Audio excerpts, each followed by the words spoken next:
pour une voix faible, moyenne et forte, et puis ensuite de faire la même chose sur les autres appareils et de régler les deux appareils de façon identique.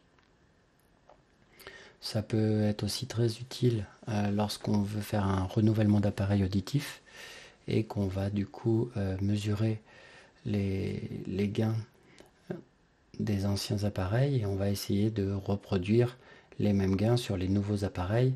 Ça arrive parfois que des patients en renouvellement d'appareil aient envie de retrouver les mêmes réglages, la même amplification que ce qu'ils avaient par le passé. Si les nouveaux réglages sur les nouveaux appareils sont moins confortables, sont moins bons, ou si ils se sentaient plus à l'aise avec les anciens réglages, eh bien on peut du coup remettre ces anciens réglages. On va du coup mesurer les niveaux de sortie des anciens appareils et on va reproduire ça sur les réglages. Donc là, c'est ce qu'on est en train de faire sur cette vidéo. Donc vous avez en fait, on a configuré dans le module de mesure in vivo, mais on a choisi le coupleur. Vous voyez en haut à gauche le symbole coupleur 2cc et on a une séquence avec donc ici current HI, donc les appareils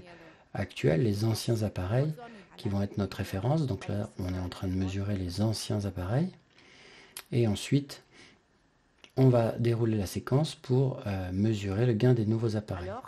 Donc là, on est en train de mesurer l'ancien appareil gauche qu'on a placé dans le coupleur.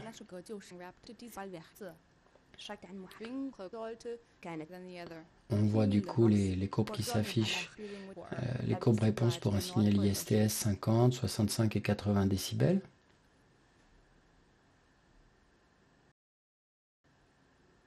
Voilà, donc là, du coup, on a les courbes de réponse des anciennes aides auditives.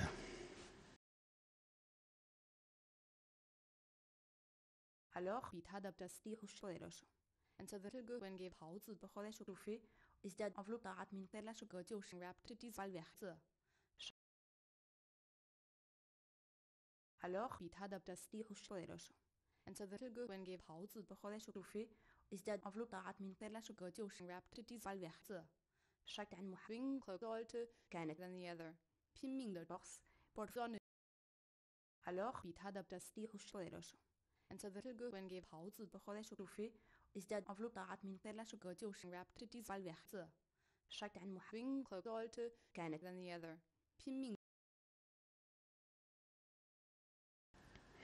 Maintenant, on va faire la même séquence. Donc, on met les nouveaux appareils dans le coupleur. On vérifie qu'on a les bons signaux aux bonnes intensités. Voilà, donc on a un signal ISTS 65-80, c'est tout bon. On va lancer la séquence et du coup on va mesurer les nouveaux appareils. Et là on voit sur l'oreille droite qu'on est légèrement un peu trop fort sur les graves et un petit peu trop faible sur les sons aigus autour de 3000 Hz. On voit que le gain à 65 est aussi légèrement trop important. On peut voir dans le petit cadre en bas les courbes des différences. On voit qu'on a cette bosse autour du 3000 Hz et du coup on a trop d'amplification dans cette zone là. Donc ensuite on va procéder au réglage.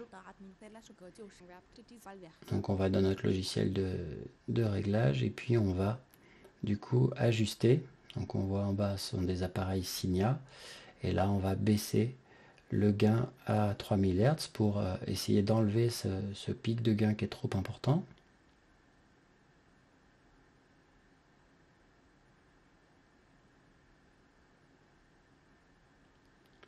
On fait notre modification de réglage et ensuite on va relancer la séquence jusqu'à ce que notre réglage soit proche du réglage des anciens appareils. Ça permet comme ça d'être très précis et de pouvoir avoir la même réponse pour le patient. Ça permet aussi des fois de préparer des appareils. Par exemple, ça m'arrive souvent de préparer des appareils d'une marque différente On a par exemple envie d'essayer des appareils Phonak et des appareils Signia. Si on les essaye avec le pré-réglage des fabricants, on n'est pas vraiment en train de comparer les appareils auditifs, on est en train de comparer les pré-réglages des fabricants. Ça aura beaucoup plus d'influence que les débruiteurs ou que la sonorité de chaque marque. Donc la première étape quand on veut comparer des appareils, c'est de les régler de la même façon. Et donc du coup on procède avec cette méthode-là sur la chaîne de mesure. On prend les courbes de l'ancien appareil et on les compare avec celles du nouveau. Donc là vous voyez avec les réglages déjà on a baissé un petit peu cette suramplification du 3000 Hz, donc il va falloir le faire encore un petit peu plus pour arriver au bon réglage. Voilà, on est assez proche. Les courbes sont bien superposées.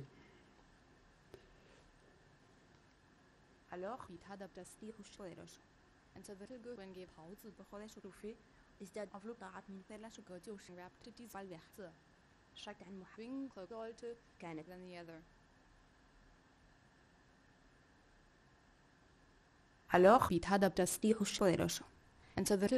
حوض بخلاص شوفي ازداد أفلوك طاعت من قلة شكوتي وشنرابت تيزال وحزة شكت عن محوين قلت كانت than the other.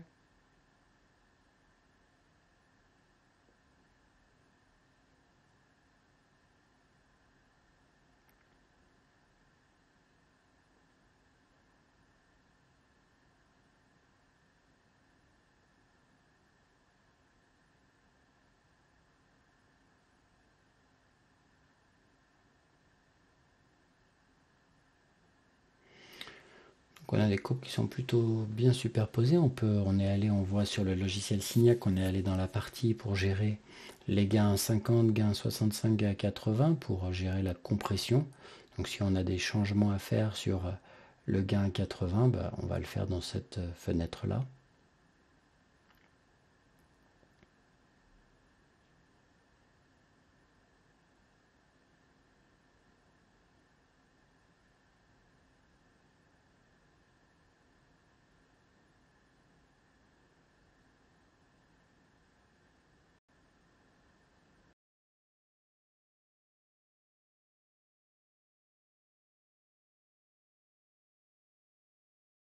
Alors, بيتهدى بتسليح الشويرش انت ذلك وين جيب حوض بخلاص شوفي ازداد أفلوك طاعت من قلة شكوتي وشنرابت تيزال وحزة شكت عن محوين قلت كانت than the other.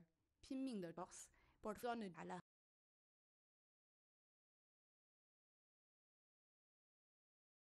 Alors, بيتهدى بتسليح الشويرش انت ذلك وين جيب حوض بخلاص شوفي ازداد أفلوك طاعت من قلة شكوتي وشنرابت تيزال وحزة شكت عن محوين قلت كانت than the other.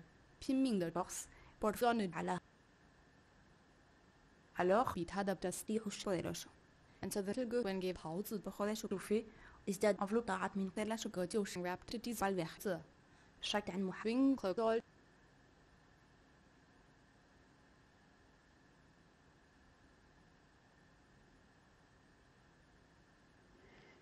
Donc là on reste juste un petit peu, on voit que vers le 1500 Hz, la courbe du gain à 65 est un petit peu basse. On va l'augmenter un petit peu, on touche que à ça. Ça permet vraiment de régler nos compressions de façon bien identique.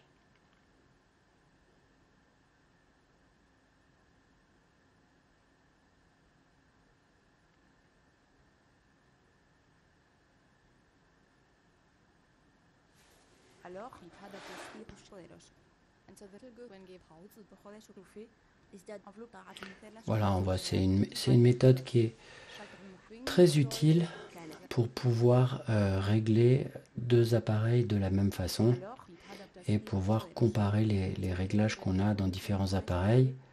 Donc je le redis, très utile lors d'un renouvellement quand le patient préférait les anciens réglages par rapport au réglage des nouveaux appareils. Très utile lorsqu'on change de marque. On est habitué à régler des appareils Phonak et on va régler des appareils Signia. C'est intéressant de voir et de mesurer les différences.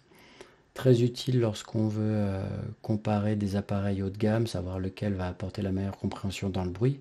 bah, il faut déjà qu'ils aient des niveaux de gain réglés de la même façon pour pouvoir mesurer les débruiteurs. Sinon, on va mesurer, si on n'a pas équilibré nos gains, bah, finalement l'appareil qui sera réglé un peu le plus fort va avoir la meilleure compréhension. Donc pour équilibrer les choses, il faut déjà procéder à cette étape en chaîne de mesure.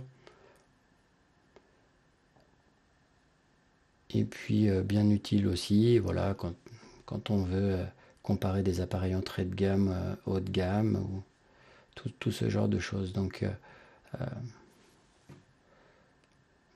voilà une petite vidéo qui vous montre ce qu'on peut faire. Après, bah, ça sera à vous de jouer quand vous aurez le matériel. Voilà, bonne continuation.